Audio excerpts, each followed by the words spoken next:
Upaya pemerintah menekan penyebaran COVID-19 terus dilakukan dengan berbagai cara, salah satunya memanfaatkan teknologi aplikasi Peduli Lindungi. Setelah mal dan sejumlah fasilitas publik, kini pasar tradisional juga mengharuskan pengunjungnya mengantongi sertifikat vaksin yang ditunjukkan melalui aplikasi Peduli Lindungi.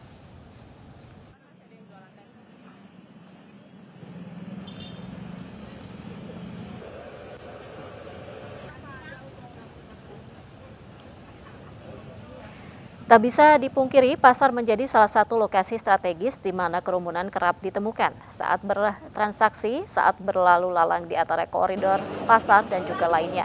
Setiap aktivitas di antaranya banyak warga tentu berpotensi terhadap paparan COVID-19. Namun roda ekonomi dan kebutuhan dasar tentu menjadi hal yang tidak bisa di-stop begitu saja. Oleh karenanya, sebagai salah satu upaya pengendalian mobilitas warga di tempat-tempat strategis, pemerintah kemudian memberlakukan aturan wajib memiliki sertifikat vaksin melalui aplikasi Peduli Lindungi. Tak terkecuali di pasar tradisional yang kini mengharuskan para pengunjungnya menunjukkan sertifikat vaksin. Selain secara manual, sertifikat vaksin para pengunjung yang hendak memasuki area pasar tradisional dapat ditunjukkan melalui aplikasi ponsel Peduli Lindungi.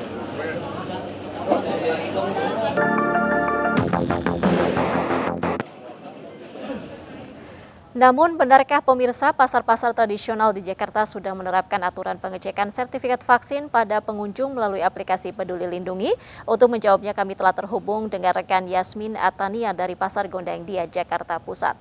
Yasmin, di lokasi Anda apakah petugas pengelola pasar sudah mulai memeriksa sertifikat vaksin para pengunjung melalui aplikasi Peduli Lindungi?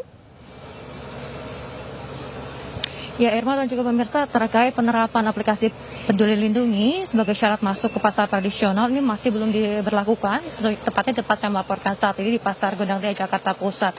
Meski demikian, berdasarkan keterangan dari pengelola pasar, untuk pemeriksaan kartu vaksinasi masih dilakukan secara manual sebagai syarat masuk ke area pasar. Selain daripada itu, terkait penerapan protokol kesehatan pun amat sangat diperhatikan, seperti pengecekan suhu tubuh, kemudian mencuci tangan dengan sabun ini diwajibkan pada setiap pengunjung ataupun penjual di Pasar Gondang Dia ini.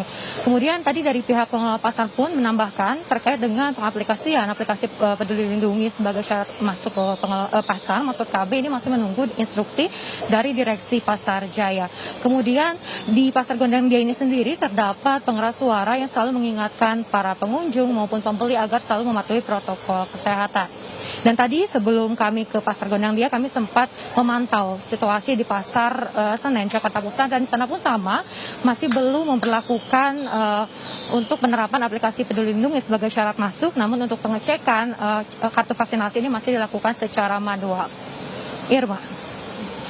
Baik, terima kasih Yasmin Atania melaporkan langsung dari Pasar Gondang Dia, Jakarta Pusat. Selamat bertugas kembali.